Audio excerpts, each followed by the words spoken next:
This book was generated using Speakter's AI voices. You can create human-like voiceovers in over 50 languages. In the year 1482, the city of Paris pulsed with vibrant energy. Its heart beat steadily around the majestic Notre-Dame Cathedral, a silent sentinel watching over the bustling streets below. The bitter winter wind howled through narrow alleys, carrying whispers of untold stories. On this unforgiving night, a small bundle lay abandoned on the cathedral steps, its contents hidden from the world. As dawn's first light crept across the sky, it revealed a sight that would alter the course of many lives. A deformed infant, his tiny body twisted and his face a mask of misshapen features. Dom Claude Frollo, the austere archdeacon of Notre-Dame, discovered the child. His long, thin fingers trembled as he lifted the bundle, eyes widening with a mix of horror and fascination. The weight of recent grief hung heavy on Frollo's shoulders, the loss of his younger brother Johann still a raw wound in his soul. In this abandoned child, he saw a flicker of hope, a chance for redemption. Quasimodo, Frollo whispered, the name meaning half-formed, falling from his lips like a prayer. The word hung in the air, a promise and a burden. You shall be mine to raise, to mold, to save. Years passed like sand through an hourglass. Within the cold stone walls of Notre-Dame, Quasimodo grew. Frollo, with patience born of devotion, taught the boy to read and write. The cathedral became Quasimodo's world, its vast halls echoing with his uneven footsteps, its shadows offering solace from prying eyes. But it was the bells that truly captured Quasimodo's heart. Massive and imposing, they sang to him, their voices a siren call he couldn't resist. With each passing day, he grew stronger, his misshapen body developing an uncanny agility as he climbed the tower to ring them. The bells' song, however, came at a cruel price. Their deafening peals gradually stole Quasimodo's hearing, plunging him into a world of silence, further isolating him from the life beyond the cathedral walls. The people of Paris caught only fleeting glimpses of the mysterious bell-ringer. Whispers spread through the cobblestone streets like wildfire, tales of the Hunchback of Notre-Dame growing more fantastical with each retelling. Children dared each other to approach the cathedral at night, their hearts pounding with a mix of fear and excitement. Adults crossed themselves when speaking of him, their fear mingled with a morbid curiosity that they couldn't quite shake. For Quasimodo, the world outside remained a distant dream, viewed through the rose window like a painting he could never touch. His massive hands, calloused from years of pulling bell ropes, lovingly caressed the stone gargoyles that had become his only friends. In the quiet moments between the tolling of the bells, he would perch high above the city, watching the tiny figures below, with a mixture of longing and trepidation. The wind whipped around him, tugging at his clothes, as if trying to pull him down into the world he both feared and desired. Frollo remained Quasimodo's sole connection to humanity, a bridge between the world of stone and flesh. The archdeacon's influence seeped into every corner of Quasimodo's existence, shaping his worldview with an iron hand cloaked in velvet. Religious fervor burned in Quasimodo's heart, fanned by Frollo's passionate sermons and unwavering devotion. The cathedral's cold stones seemed to come alive with the warmth of their shared faith.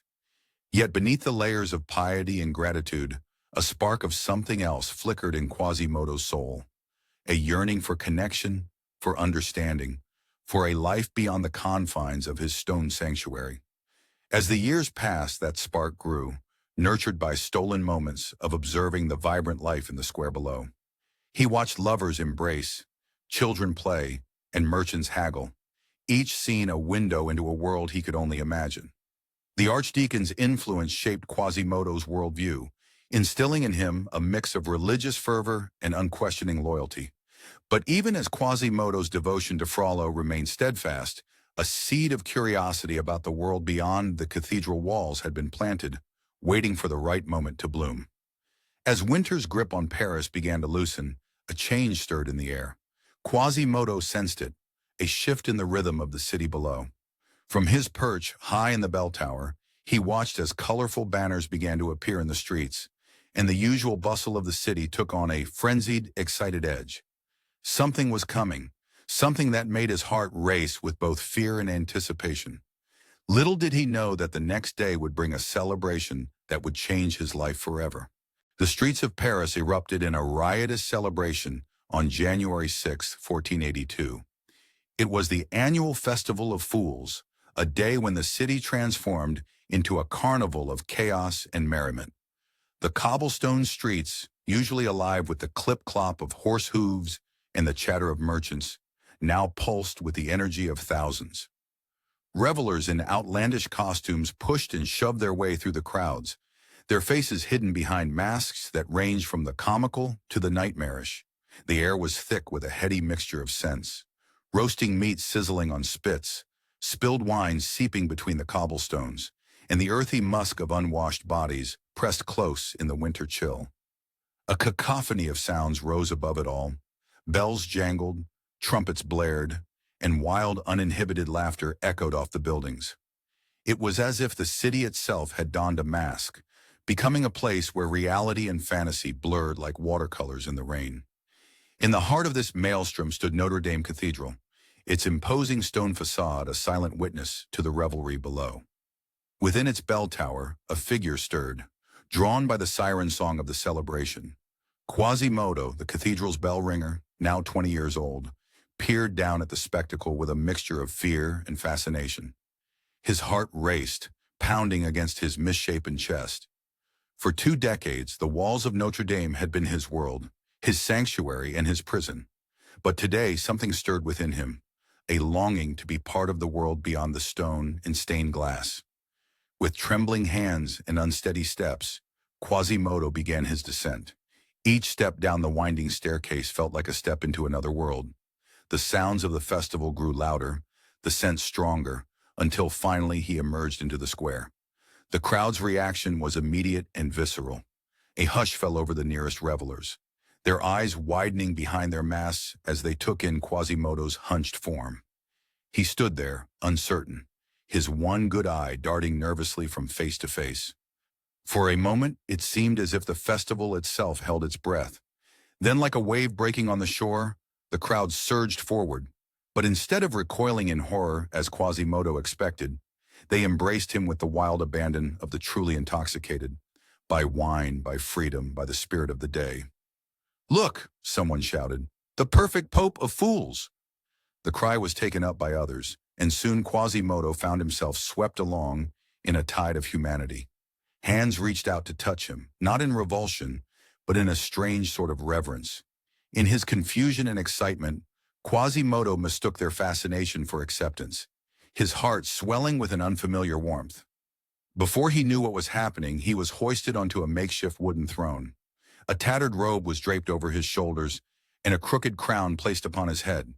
The crowd roared its approval, and Quasimodo, in his deafness, felt the vibrations of their cheers like a physical force.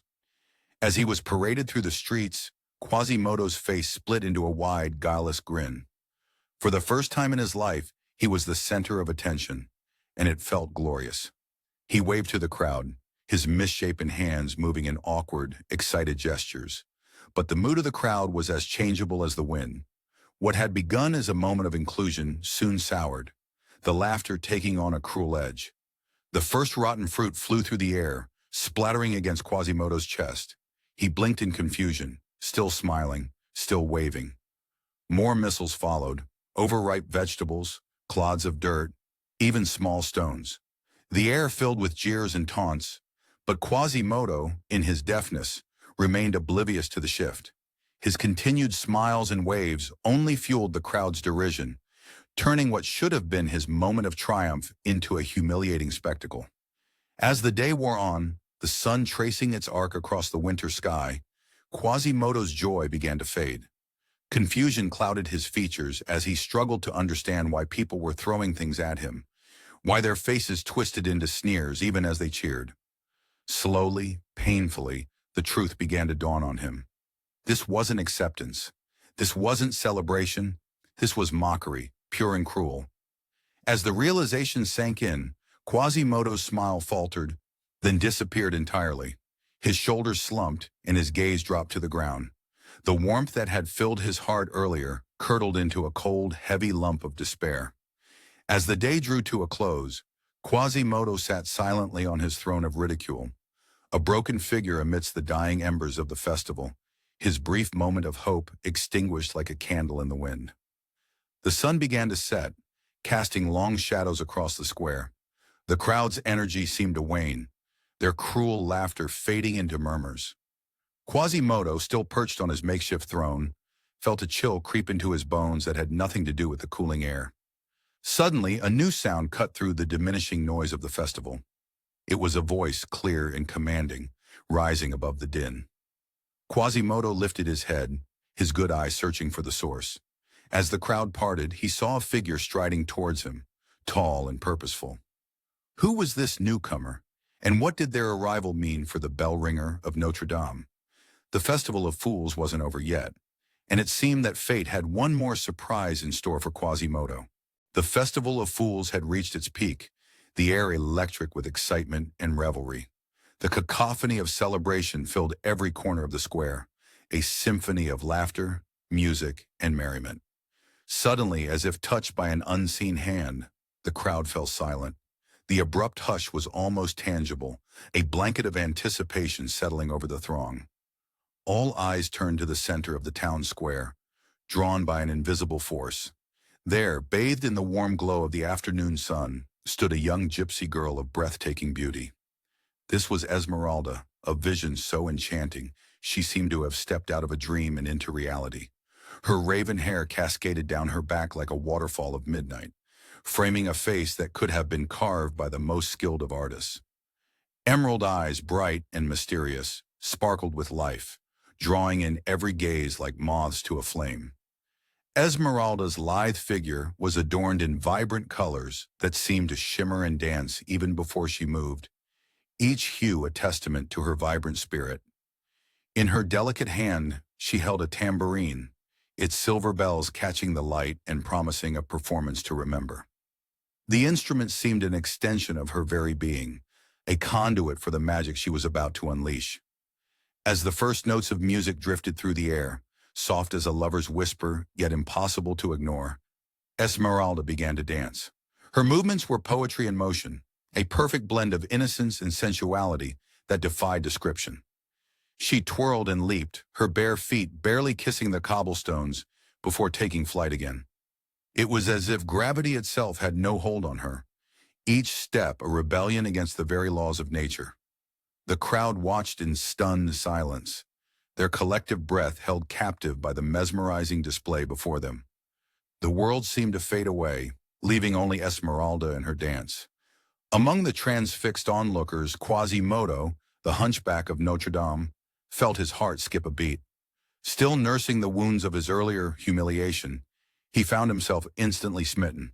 He watched Esmeralda with a mixture of longing and reverence, his misshapen features softening with emotions he had never before experienced. In that moment, the bell-ringer forgot his pain, forgot his deformity, forgot everything but the ethereal creature before him. Her dance spoke to something deep within his soul, awakening feelings he had long thought impossible for someone like him.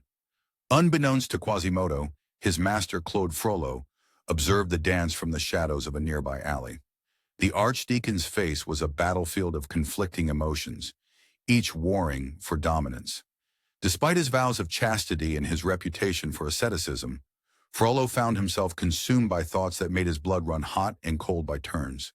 He struggled to reconcile his sudden, overwhelming desire with the faith that had been his anchor for so long. His fingers dug into the rough stone of the wall behind him, as if seeking physical support against the tide of forbidden feelings threatening to sweep him away. The dance before him was a temptation he had never prepared for, a test of faith he feared he might fail. Among the mesmerized onlookers stood Captain Phoebus de Chateaupert, a recent addition to the king's archers. Tall, handsome, and exuding charm like a perfume, Phoebus found his attention irresistibly drawn to Esmeralda. It wasn't just her beauty that captivated him, though that alone was enough to turn heads. There was an air of mystery about her, a hint of the exotic that stirred something deep within him. His eyes followed her every move, a small smile playing on his lips as he imagined introducing himself to this enchanting creature. In his mind, he was already crafting the perfect words to win her favor. As Esmeralda's dance reached its climax, a new player entered the scene. Her pet goat, Jolly, pranced into the circle, its hooves moving in perfect time with its mistress's feet. The crowd's amazement grew as they watched the animal mimic Esmeralda's movements with uncanny precision. Whispers of gypsy magic rippled through the audience, adding an air of the supernatural to the already extraordinary performance. The bond between girl and goat seemed to transcend the natural order, a testament to Esmeralda's otherworldly charm. The dance built to a fever pitch, Esmeralda's movements becoming faster, more intricate, more breathtaking with each passing moment. The tambourine in her hand became an extension of her body, its jingling bells creating a soundtrack to the visual feast before them. The entire square seemed to hold its breath, caught in the spell of the dance. Time itself seemed to bend to Esmeralda's will, stretching and contracting with each twirl and leap. And then, as suddenly as it had begun, it was over. Esmeralda struck a final pose, her chest heaving with exertion, a bead of sweat tracing a path down her flushed cheek. For a heartbeat, silence reigned. Then, as if a dam had burst, thunderous applause erupted from the crowd. The air filled with cheers and whistles, the people of Paris showing their appreciation for the unforgettable spectacle they had just witnessed. The square vibrated with the force of their enthusiasm, a tidal wave of adoration washing over Esmeralda. As Esmeralda took her bows, her eyes sparkling with joy and pride, she was unaware of the profound impact her performance had made. In those few minutes of dance, she had unknowingly set in motion a chain of events that would intertwine her fate with those of Quasimodo, Frollo, and Phoebus. The lives of these four individuals, so different and yet now inextricably linked, would never be the same again. The dance was over, but its echoes would resonate through the streets of Paris for a long time to come. As the crowd began to disperse, the energy of the festival slowly ebbing away, a strange tension lingered in the air. Quasimodo retreated to the shadows of Notre-Dame, his heart full of newfound emotions. Phoebus made his way through the thinning crowd, determined to find Esmeralda and Frollo.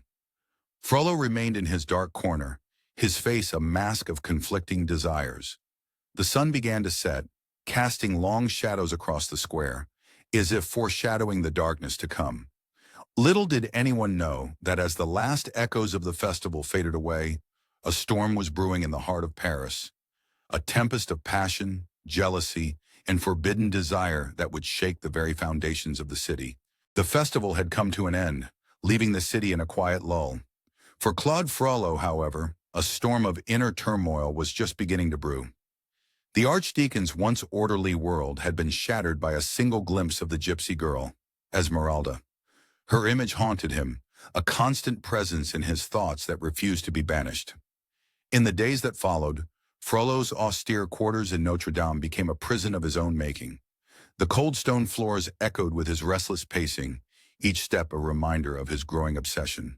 The air hung heavy with the scent of melting candles and musty tomes, a stark contrast to the lingering memory of Esmeralda's flower-like fragrance. Night after sleepless night, Frollo tossed and turned on his hard bed. The moonlight filtering through the narrow window cast eerie shadows on the walls, shapes that seemed to mock his inner struggle. He would rise, his nightshirt damp with sweat, and stumble to the crucifix hanging on the wall. There, he'd fall to his knees, clasping his hands so tightly that his knuckles turned white.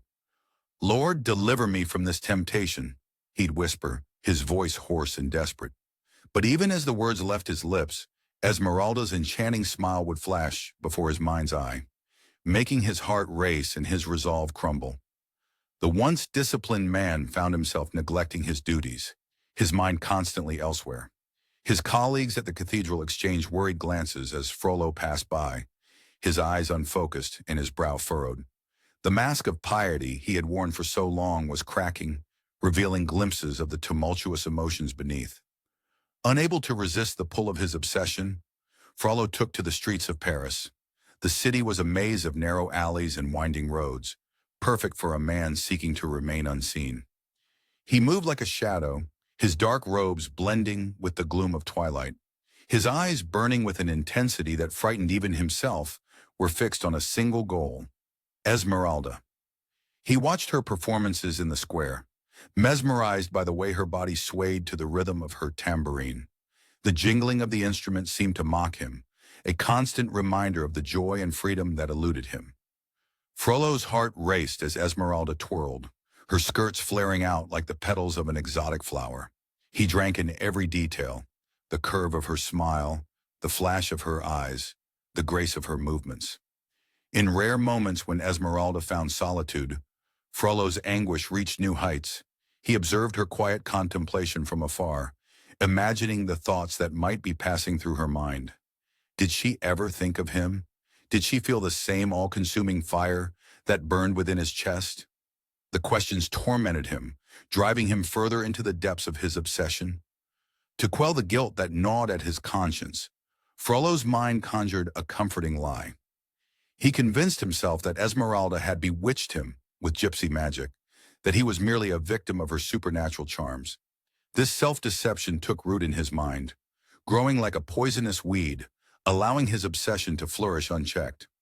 The transformation of the once righteous man was as swift as it was terrifying. His behavior became erratic, his temper as unpredictable as a summer storm. One moment he would be lost in fevered prayer, and the next he would lash out at Quasimodo with a fury that made the stones of Notre-Dame tremble. His subordinates learned to tread carefully in his presence, never knowing what might trigger his wrath. Hours slipped away as Frollo pored over ancient texts, his fingers tracing arcane symbols and cryptic words. The flickering candlelight cast dancing shadows across the yellowed pages, mirroring the chaotic thoughts that plagued his mind. He searched desperately for some way to break the spell he believed himself to be under, his eyes wild with a mixture of hope and madness. But no matter how many pages he turned, no solution presented itself. As the first light of dawn painted the sky in hues of pink and gold, Frollo came to a chilling conclusion. His mind, twisted by obsession and self-deception, formulated a plan to kidnap Esmeralda. In his warped logic, he reasoned that he must either possess her entirely or destroy her, leaving no middle ground. Yet even in the depths of his madness, Frollo recognized the danger of carrying out such a deed himself. His gaze fell upon Quasimodo, and a cruel plan took shape in his mind. With honeyed words and false concern, he approached the loyal hunchback. "My dear Quasimodo," Frollo said, his voice dripping with feigned kindness, "the world is a wicked place, full of dangers for an innocent like Esmeralda. We must protect her, save her from a fate worse than death." Quasimodo's misshapen features contorted with concern as he listened to Frollo's lies. The archdeacon wove a tapestry of deceit, playing upon the hunchback's naivety and unwavering devotion. With each word, he tightened his grip on Quasimodo's loyalty, molding him into an unwitting accomplice. As Quasimodo nodded his agreement, his face set with determination, Frollo felt a twisted sense of triumph. The pieces were in place. The trap was set. Soon, he thought, his torment would end, one way or another. The night air grew thick with anticipation as Frollo watched Quasimodo prepare for his grim task. The hunchback's massive form disappeared into the shadows, moving with a surprising grace born of years climbing the cathedral's walls. As the sound of Quasimodo's footsteps faded, Frollo's heart raced with a mixture of excitement and dread. What would the coming hours bring? Salvation or damnation? The cobblestone streets echoed with the soft padding of Quasimodo's misshapen feet as he moved through the shadows. His twisted form melded seamlessly with the grotesque gargoyles adorning the city's Gothic architecture, a testament to his years spent scaling the heights of Notre-Dame. Frollo watched from a high window, his breath fogging the glass, as his pawn vanished into the night. The die was cast, and there was no turning back now. The cobblestone streets echoed with the soft padding of Quasimodo's misshapen feet as he moved through the shadows.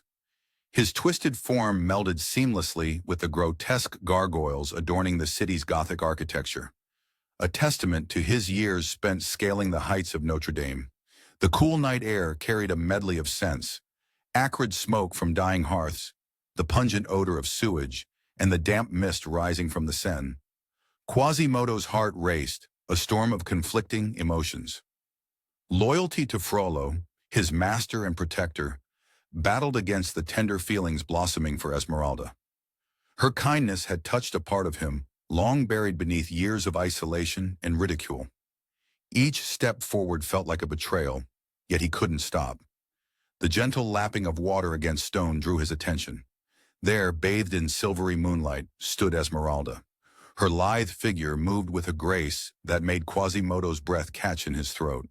For a heartbeat, he hesitated, torn between duty and desire. Steeling himself, Quasimodo approached.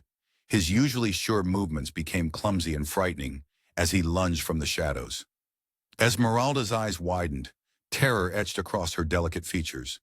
Her scream pierced the night, shattering the silence like a hammer through glass. The cry echoed through narrow streets, rousing sleeping citizens. Windows flew open, curious faces peering into the darkness. The air crackled with tension as footsteps approached from all directions. Among those drawn by the commotion was Captain Phoebus, his golden armor glinting like a beacon in the moonlight. Recognition flashed in his eyes as he spotted Esmeralda, her exotic beauty etched in his memory since the festival. Without hesitation, he drew his sword, the steel singing as it left its scabbard. "Halt, monster!" Phoebus's voice rang out, commanding and fierce. Quasimodo froze, confusion etched across his misshapen features. He had never intended harm, yet here he stood, cast as the villain. The world seemed to tilt on its axis as Phoebus and his men surrounded him. The clash was brief but decisive. Quasimodo, for all his strength, was no match for the trained soldiers. As rough hands seized him, he caught a glimpse of Esmeralda's face. The fear in her eyes cut deeper than any blade, and shame washed over him like a tidal wave. Esmeralda's heart raced, her breath coming in short gasps. As the initial terror subsided, she found herself drawn to Phoebus. His timely intervention and dashing appearance kindled a spark of attraction that warmed her from within. As she watched the captain secure her attacker, gratitude and admiration mingled in her chest. As the guards led Quasimodo away, his gaze swept the shadows, seeking some sign of Frollo. There, half hidden by a gnarled tree, stood his master. The look in Frollo's eyes, a mixture of disappointment and cold calculation, sent a chill through Quasimodo's body. In that moment, understanding dawned like a cruel sunrise. He had been used, a pawn in some greater game, whose rules he did not understand. The realization was like a seed planted in fertile soil, destined to grow into a forest of doubt about the man he had trusted implicitly for so long. As Quasimodo disappeared into the night, whispers began to circulate through the gathered crowd. Esmeralda found herself at the center of curious stares and hushed conversations. The failed kidnapping had thrust her into the spotlight, a dangerous place for a gypsy in Paris. Suspicion and gossip swirled around her like autumn leaves in a gust of wind, setting the stage for trials yet to come. The night's events had set in motion a chain of consequences that would reverberate through the lives of all involved. As the crowd dispersed and the city settled back into an uneasy slumber, Quasimodo was led to a cold, damp cell. The hunchback's mind raced with fear and confusion as he contemplated what awaited him in the harsh light of dawn. Little did he know that when the sun rose, he would face a trial that would test not only his innocence, but the very fabric of justice in Paris. The day following the botched kidnapping attempt brought an unfamiliar situation for Quasimodo. He found himself standing before Florian Barbadiani, the deaf and partially blind judge, to answer for his alleged crime. The courtroom buzzed like an angry hive, a cacophony of whispers and shuffling feet. Quasimodo's entrance silenced the crowd momentarily, their eyes drawn to his hulking, misshapen form. The air grew thick with tension, a palpable mix of fear and morbid curiosity that seemed to cling to the hunchback's skin. As Quasimodo shuffled to the defendant's stand, the floorboards creaked under his weight. The sound echoed in the sudden quiet, like the groan of a ship's hull in a storm. He could feel the weight of 100 stares, each one a physical thing, pressing against his twisted spine. The trial began, and with it, a farce of epic proportions. Judge Barbadian, his rheumy eyes squinting, barked questions into the air. His words fell on Quasimodo's deaf ears like pebbles on sand, leaving no impression. In turn, Quasimodo's grunts and wild gestures were lost on the near-blind judge. The crowd's initial hushed whispers grew into barely suppressed laughter. It rippled through the courtroom like a wave, gaining strength with each misunderstood exchange. Quasimodo's face, a canvas of confusion and growing frustration, only added fuel to their cruel amusement. Despite the lack of any real communication, the outcome was never in doubt. The gavel fell with a resounding crack, like the snap of a bone. Guilty. The word hung in the air, heavy and final. Dawn broke the next day, painting the sky in hues of pink and gold that belied the grim spectacle about to unfold. The Place de Grève filled quickly, a sea of faces awash with excitement and cruel anticipation. Many were the same people who had mocked Quasimodo at the Festival of Fools, their appetite for cruelty seemingly insatiable. Quasimodo was led to the pillory, his massive frame seeming to shrink under the weight of 1,000 stares. As he was stripped to the waist, gasps and jeers rippled through the crowd. His body, a twisted landscape of muscle and bone, was exposed for all to see. The cool morning air raised goosebumps on his pale skin, a stark contrast to the heat of shame burning in his chest. The executioner approached, whip in hand. The leather coiled like a snake ready to strike. The first lash fell with a crack that split the air. Quasimodo's body jerked like a marionette with tangled strings. Blood welled up, a stark crimson against his pale skin, each drop a testament to his pain. The crowd, at first silent, began to voice their approval. Their shouts grew louder with each strike, a terrible crescendo of cruelty. Quasimodo's face was a mask of pain and bewilderment. In his mind, he had only been following his master's orders. The question burned in his eyes, unanswered and unheard. Why? As the punishment continued, the crowd's mood shifted from excitement to something darker, more primal. They hurled not just insults but debris, each projectile a testament to their inhumanity. Quasimodo endured it all, his massive body absorbing the blows like a cliff face, weathering a relentless storm. Just when it seemed the torment would never end, a figure pushed through the crowd. It was Esmeralda, her bright clothes a splash of vibrant color in the sea of drab onlookers. She moved with purpose, her steps sure and determined, ignoring the warnings and insults hurled her way. Reaching the pillory, Esmeralda paused. For a moment the world seemed to hold its breath. Then with a grace that defied the brutality around her, she offered Quasimodo her flask of water. The simple act of kindness cut through the air like a knife, silencing the crowd. Quasimodo, his throat parched and body racked with pain, looked at Esmeralda with a mixture of gratitude and wonder. It was as if he was seeing kindness for the first time, a delicate flower blooming in a wasteland of cruelty. His misshapen hand reached out, trembling, to accept the offered water. As Esmeralda retreated, the mood of the crowd shifted once again. Some looked ashamed, suddenly aware of their own cruelty. Others, however, seemed further enraged, their anger now directed at both the gypsy and the hunchback. The air crackled with tension, the future uncertain, but forever changed by this simple act of compassion. As the sun climbed higher in the sky, casting long shadows across the square, Quasimodo's ordeal finally came to an end. The crowd began to disperse, their excitement spent, leaving behind a deathly silence. But as Quasimodo was cut down from the pillory, his eyes searched the dispersing crowd, seeking one face among the many. Esmeralda was gone, vanished like a dream upon waking.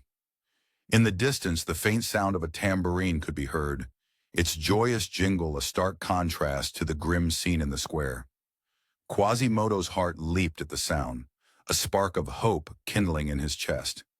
As he was led away, his body broken but his spirit oddly buoyed, he couldn't help but wonder, would he ever see her again? The cobblestone streets of Paris pulsed with life, the air thick with the scent of freshly baked bread and the earthy musk of horses.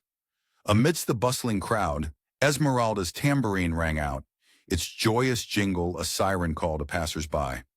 Her skirts swirled like autumn leaves caught in a whirlwind, each movement a testament to her grace and vitality. At the edge of the throng, Captain Phoebus stood transfixed. The sun glinted off his golden armor, casting a halo around his chiseled features. His eyes, blue as a summer sky, followed Esmeralda's every move. Their gazes met, and for a moment the world fell away. The spark between them was palpable, electric, threatening to ignite the very air around them. As days melted into weeks, their encounters grew more frequent, more daring.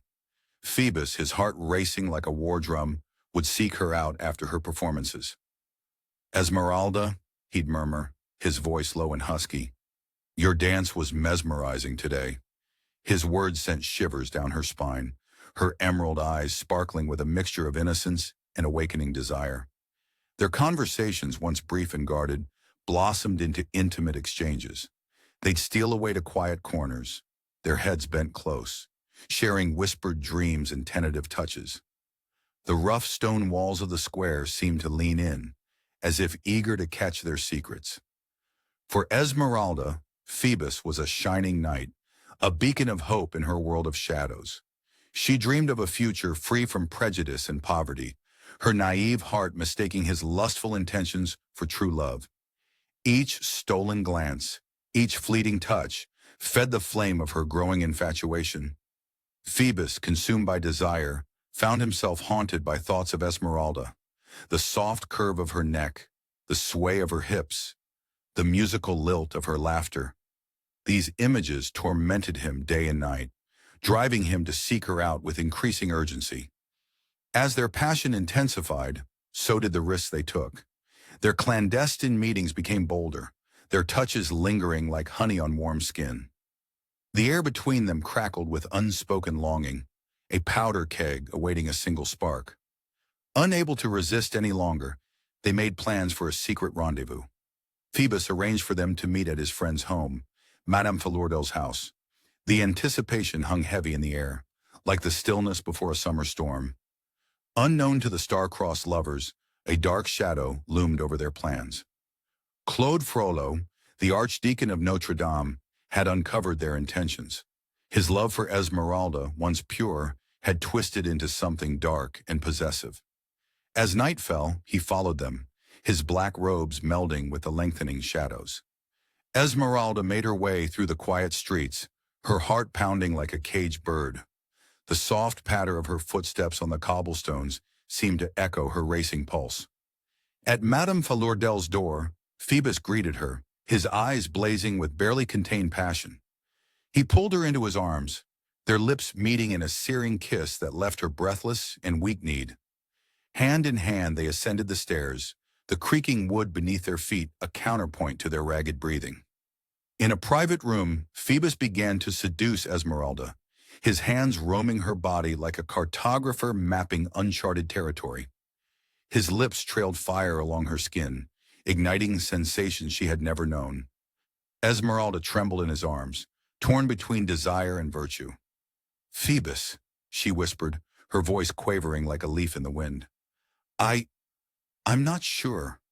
But before she could finish her thought, before Phoebus could take advantage of her innocence, the door exploded inward with a thunderous crash. Frollo, his face a mask of fury, stormed into the room. His eyes, wild with jealousy and rage, darted between Esmeralda and Phoebus. In that moment, as passions collided and long-held secrets burst forth, the foundations of their world began to crumble. The air in the room grew thick with tension, charged like the atmosphere before a lightning strike. Shouts and screams shattered the night's silence, a cacophony of anger, fear, and betrayal. As the three figures collided in a violent confrontation, the very walls of Paris seemed to tremble. This single act of jealousy, born from twisted love and burning desire, was about to set in motion a chain of events that would shake the city to its core. The stillness of the night was about to be shattered in Madame Failordel's house. Chaos erupted, breaking the quiet like a thunderclap in a clear sky.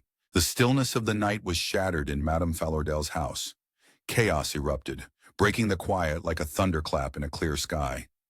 In the dim candlelight, Claude Frollo's face twisted with jealousy and rage. His hand trembled as he gripped the dagger, its blade glinting ominously. With a swift, terrible motion, he plunged the weapon into Captain Phoebus's chest. The sound of tearing flesh and Phoebus's choked gasp filled the room. Time seemed to slow as Frollo's eyes widened, the reality of his actions crashing over him like icy water. Blood seeped through Phoebus's fingers, staining his shirt a deep crimson. The captain's face contorted in pain and disbelief, his eyes locked on Frollo's in a silent accusation. Frollo stumbled backward, his heart pounding so hard he could feel it in his throat. The room spun around him, the walls closing in as the weight of his crime settled on his shoulders like a lead cloak. Without a word he fled, his dark robes billowing behind him like the wings of a monstrous bat. The floorboards creaked under his hurried steps, each sound an echo of his guilt. Left alone with the wounded captain, Esmeralda's olive skin turned ashen with fear. The dagger, still warm from Frollo's grip, clattered to the floor beside her, the sound sharp and final in the sudden quiet. The metallic scent of blood filled her nostrils, making her stomach churn. The approaching footsteps sounded like thunder in Esmeralda's ears. Curious neighbors and passers-by, drawn by the commotion, burst into the room. Their gasps of horror filled the air, a chorus of shock and accusation. Esmeralda found herself frozen, kneeling beside the bleeding Phoebus, the damning dagger now in her trembling hand. In a heartbeat, rough hands seized Esmeralda. The city guard's iron grip bit into her skin as they dragged her away, deaf to her cries of innocence. The streets of Paris, usually teeming with life, seemed to close in around her. The cobblestones were hard under her feet as she was marched to the imposing palace of justice, its looming silhouette a promise of doom. The trial that followed was a cruel farce, a mockery of justice that left a bitter taste in Esmeralda's mouth. Jacques Charmolue, the judge, peered down at her from his high seat, his eyes glinting with a mixture of superstition and malice. The courtroom buzzed with whispers and accusations, the air thick with prejudice against the young gypsy girl. Frollo stood before the court, his face a mask of pious concern. His words dripped with poison as he spun a tale of gypsy magic and bewitchment. This girl, he declared, his voice ringing through the chamber, used her unholy arts to ensnare the noble Captain Phoebus, and when he resisted her charms, she sought to end his life. Esmeralda's impassioned pleas fell on deaf ears. Her words, sincere and desperate, were lost in the storm of prejudice and fear that Frollo had whipped up. The lack of evidence mattered little to those who had already decided her guilt. The verdict fell like a hammer blow. Guilty. The sentence, death by hanging, sent a chill through the courtroom. Esmeralda's world crumbled around her, her dreams of freedom and happiness turning to ash. News of the conviction spread through Paris like wildfire, igniting fear and outrage in equal measure. In the Court of Miracles, the hidden sanctuary of outcasts and gypsies, Clopin Trouillefeux's eyes blazed with determination. "We will not abandon one of our own," he declared, his voice carrying the weight of a solemn vow. "We will save Esmeralda from this injustice, or Paris will burn in our wake." High above the city, in the bell tower of Notre-Dame, Quasimodo received the news with a pain that threatened to tear his heart in two. He paced the tower, his misshapen form casting grotesque shadows in the fading light. His mind was a battlefield of conflicting loyalties. Frollo, the man who had raised him, versus Esmeralda, the embodiment of compassion and beauty in his eyes. As night fell over Paris, Esmeralda huddled in her cell in the dreaded Châtelet prison. The cold stone walls seemed to close in around her, echoing with the sobs of countless prisoners who had come before. She clung to hope like a drowning person to a piece of driftwood, praying for a miracle that seemed impossible. Outside the prison walls, the city held its breath. The stage was set for a confrontation that would shake Paris to its very foundations, a battle that would test the limits of loyalty, love, and the human spirit. As the first light of dawn began to break over the horizon, casting long shadows across the city, a grim procession began to form outside the Châtelet. The executioner's cart creaked ominously, its wooden wheels groaning under the weight of its terrible purpose. Esmeralda, her heart pounding with fear, was led from her cell. The cold morning air bit at her skin as she stepped into the growing light, the finality of her situation crashing over her like a wave. The day of her execution had arrived, and with it, the last grains of sand in the hourglass of her young life began to fall. The day of Esmeralda's execution had finally arrived. A somber shadow fell over Paris, as if the city itself mourned the impending loss of its beloved gypsy dancer. The streets buzzed with a nervous energy as people from all walks of life converged on the square before Notre-Dame Cathedral. The air was thick with the scent of unwashed bodies and the metallic tang of fear. Whispers and murmurs rippled through the crowd like waves on a stormy sea, growing louder as Esmeralda was led to the gallows. She moved with an otherworldly grace, her chains clinking softly with each step. Raven hair cascaded down her back, catching the weak sunlight that managed to pierce through the overcast sky. Her emerald eyes, usually so full of life and mischief, now shimmered with unshed tears. Despite the grim circumstances, an air of innocence clung to her, like morning dew on a flower petal. As Esmeralda passed, the crowd's murmurs swelled. Some reached out, hoping to touch her or offer a word of comfort. Others turned away, unable to bear the sight of such beauty being led to its doom. The executioner stood waiting, his masked face an emotionless void, his axe glinting menacingly in the pale light. Suddenly, a collective gasp tore through the crowd. A dark shape hurtled down from the cathedral's facade, moving with a speed and agility that seemed impossible for its misshapen form. It was Quasimodo, the Hunchback of Notre-Dame, his face set in a mask of grim determination. His single eye blazed with a fierce protectiveness as he landed beside Esmeralda. With the strength of 10 men, Quasimodo snatched Esmeralda from the executioner's grasp. His deformed body moved with unexpected grace, cradling her as if she were made of the finest porcelain. The crowd watched, slack-jawed, as this unlikely savior bounded towards the cathedral. Sanctuary! Quasimodo's cry echoed across the square, invoking an ancient rite that even the most hardened officials dared not ignore. The word hung in the air, a shield more powerful than any suit of armor. As they disappeared into the cathedral's yawning entrance, a cool, musty air enveloped them. The sudden silence was broken only by their ragged breathing and the soft pat of their footsteps on worn stone. Quasimodo ascended the winding stairs to his domain, the bell tower, with Esmeralda held securely in his arms. In the bell tower, surrounded by the massive bells that had been his only companions for so long, Quasimodo gently set Esmeralda down. Her heart raced like a frightened bird in her chest, torn between gratitude for her rescue and fear of her savior's monstrous appearance. The twisted spine, the bulging eye, the misshapen face, all initially filled her with dread.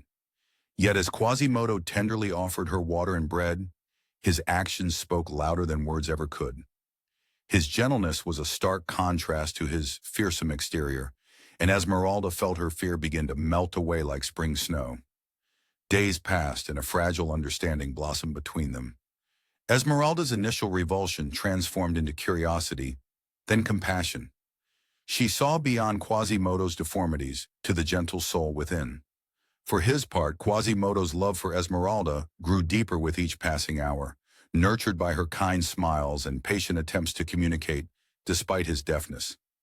But their sanctuary was not impenetrable.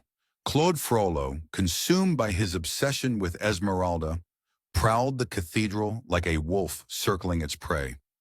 His footsteps echoed ominously through the stone corridors, a constant reminder of the danger that lurked just beyond their refuge.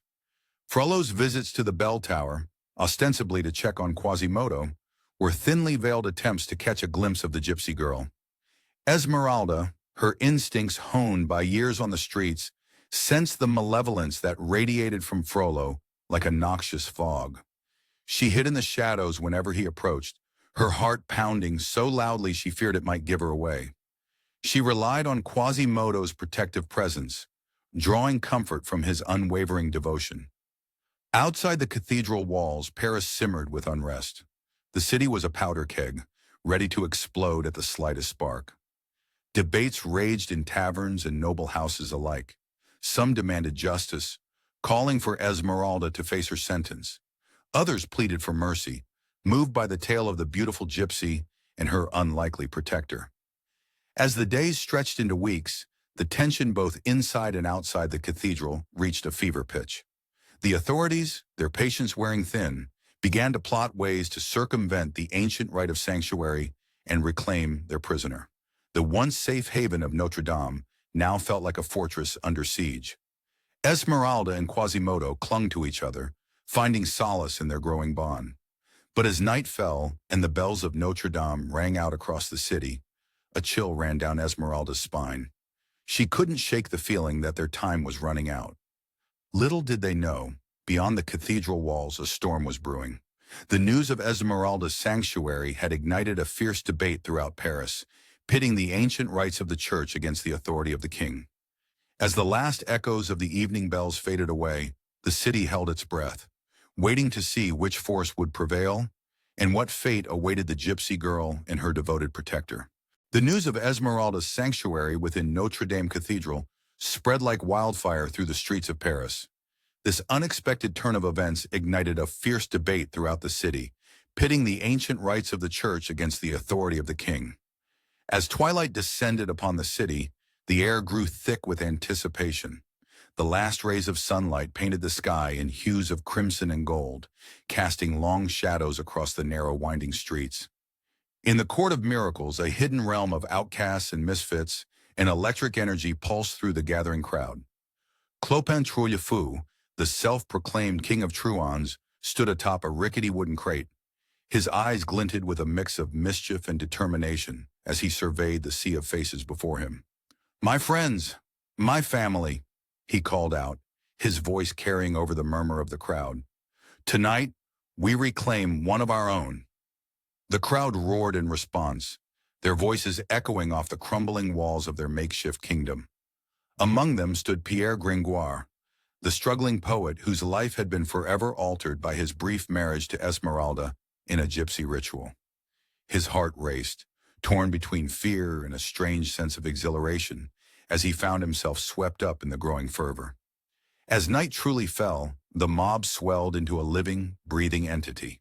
Torches flickered to life, casting an eerie glow over the determined faces of the crowd. The air crackled with tension, thick enough to cut with a knife. With each step towards Notre-Dame, the energy grew more palpable, a storm ready to break upon the ancient cathedral's walls. Inside those very walls, Quasimodo moved with a grace that belied his misshapen form.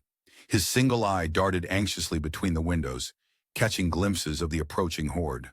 The flickering light of their torches danced across the stained glass, casting kaleidoscopic shadows across the stone floor.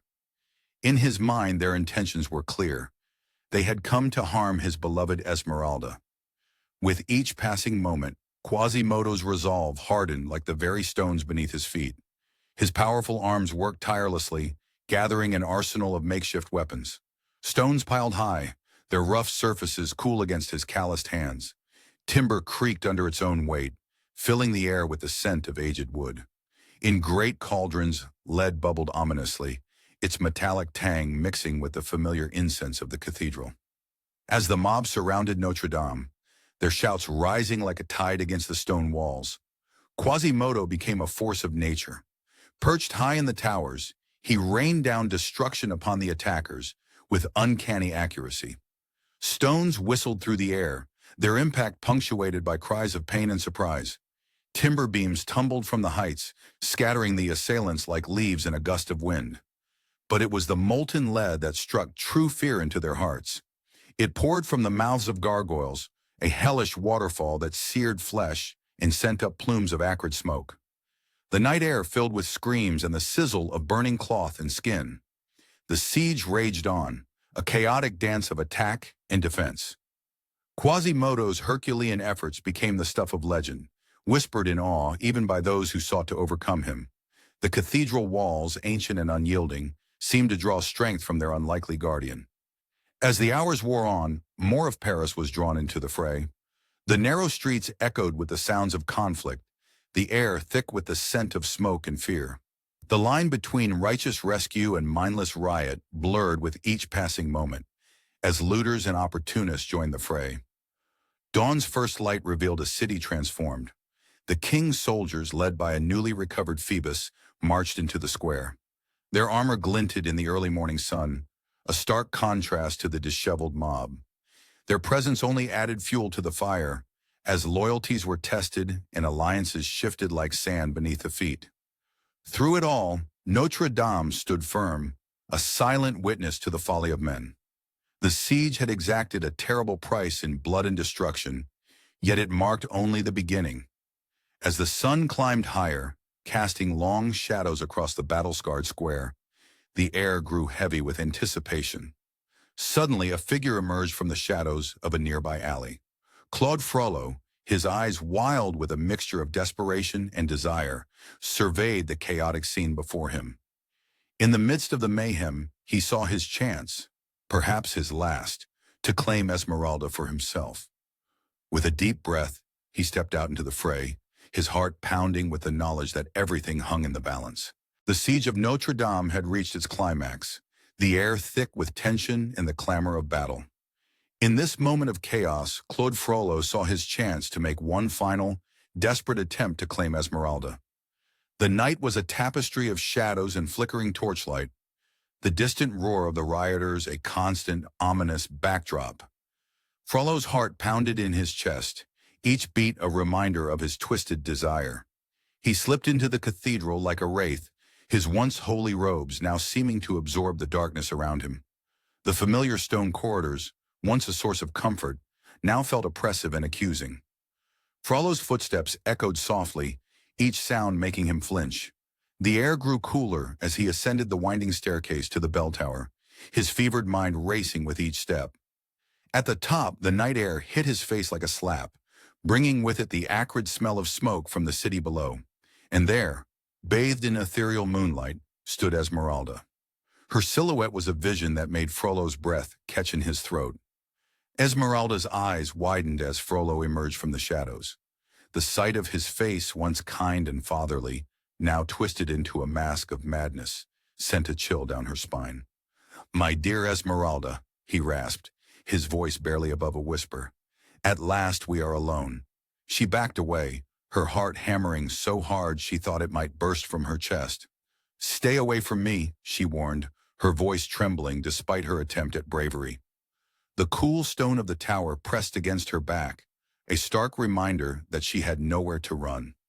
Frollo's eyes gleamed with a dangerous light as he stepped closer. The moonlight cast harsh shadows across his face, making him look more monster than man. "You don't understand, my love," he said, his words dripping with a sickening sweetness. "I offer you a choice, a life with me or death. Choose wisely." Esmeralda's horror grew as she realized the full extent of Frollo's transformation. This was not the pious archdeacon she had known, but a man consumed by his darkest desires. "Never!" she spat, her voice filled with disgust and fear. Rage contorted Frollo's features, turning him into something barely human. With a snarl that seemed to come from the depths of hell itself, he lunged at Esmeralda. His hands, once used for blessing, now reached for her like claws. Esmeralda's scream pierced the night, echoing through the stone tower and carrying over the chaos below. It was a sound of pure terror, a cry for help in the face of unimaginable horror. Far below, Quasimodo's head snapped up at the sound of Esmeralda's voice. His misshapen body, so often a source of shame, now became a tool of salvation. He bounded up the stairs with surprising speed and agility, taking them three at a time, his single eye wide with determination. As Quasimodo burst onto the scene, the world seemed to slow. There stood his master, the man he had loved and served faithfully for years, attempting to force himself on Esmeralda. In that moment, the scales fell from Quasimodo's eyes, and he saw Frollo for what he truly was. Not a benevolent savior, but a monster wearing a holy man's robes. With a roar that shook the very stones of Notre-Dame, Quasimodo charged forward. His massive hands, calloused from years of ringing the bells, closed around Frollo, pulling him away from Esmeralda. The two men grappled, a grotesque dance of loyalty and betrayal played out high above the chaos in the square below. Their struggle carried them onto the cathedral's balcony, the cool night air a stark contrast to the heat of their conflict. Frollo's eyes blazed with madness as he fought against Quasimodo's superior strength. "You dare betray me?" he hissed, his words dripping with venom. Quasimodo's face was a mask of pain and determination. Years of devotion warred with the undeniable truth before him. "You betrayed yourself," he growled, his voice thick with emotion. In a moment that seemed to stretch into eternity, Quasimodo made his choice. With a mighty heave, he pushed Frollo from the tower. The archdeacon's scream pierced the night as he plummeted toward the ground, his arms flailing wildly.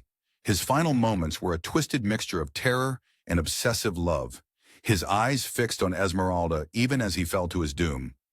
The sickening thud of Frollo's body striking the steps of Notre-Dame echoed through the square, momentarily silencing the riot below. The man who had been both savior and tormentor to Quasimodo lay still, his life extinguished on the very stones he had once walked as a revered figure. As the first light of dawn broke over Paris, casting a pale glow over the scene of destruction, the true extent of the night's events began to unfold. The death of the archdeacon sent shockwaves through the crowd, bringing the siege to a sudden, stunned halt. In the bell tower, Quasimodo stood motionless, his loyalty to Frollo shattered, replaced by an unshakable devotion to Esmeralda. But as the dust began to settle and an uneasy calm descended upon the city, a new tension filled the air. The glint of armor caught the pale sunlight as the king's guards began to move through the streets. The siege may have ended, but for those within Notre-Dame, a new battle was about to begin. The chaos of the siege gradually subsided, leaving Paris in a state of uneasy calm. As the dust settled, the king's guards began to reassert control over the tumultuous city, their armor glinting in the pale sunlight. Amidst the lingering smoke and debris, a heart-wrenching scene unfolded. Esmeralda, her raven hair tangled and matted with sweat, stood trembling as the unyielding hands of the law seized her. Her emerald eyes, once filled with life and laughter, now brimmed with fear and desperation.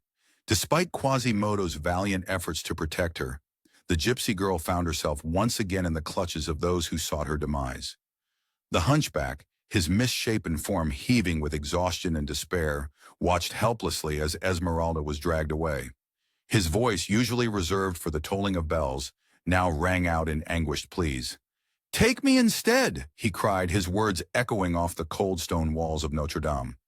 But his cries fell on deaf ears, as unmoved as the gargoyles that adorned the cathedral's facade. The Gibbey of Montfaucon loomed on the horizon, a grim silhouette against the fading light. The journey there was a blur of cobblestone streets and jeering faces, the city seeming to close in around Esmeralda like the jaws of a beast. The rough rope of the noose scratched against her delicate neck, and in that moment, her thoughts turned to Quasimodo, the unlikely protector who had shown her more kindness than the world ever had. In the days that followed, Notre-Dame stood silent and empty, bereft of the familiar sound of Quasimodo's bell ringing. The hunchback had vanished, leaving behind only whispers and speculation. The great cathedral, once alive with his presence, now seemed to mourn his absence, its stone walls holding secrets that would never be told. Months slipped by like sand through an hourglass. The people of Paris, fickle in their attention, began to forget the dramatic events that had unfolded in their midst. The tale of the gypsy girl and the hunchback faded into the background, becoming just another story whispered in taverns and around firesides. 2 years passed, the seasons changing in their endless dance. The charnel house of Montfaucon, that final resting place of the condemned, stood as a grim reminder of justice served. On a day like any other, workers arrived to inter the body of a criminal, unaware that they were about to uncover a story of love that defied death itself. As they worked, their shovels struck something unexpected. The metallic clang echoed through the air, a discordant note in the somber silence.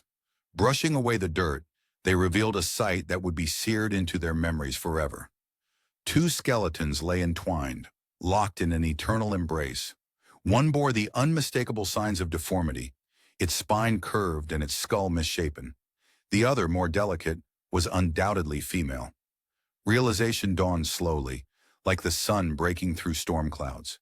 This was Quasimodo, the Bell-Ringer of Notre-Dame, who had sought out his beloved Esmeralda even in death.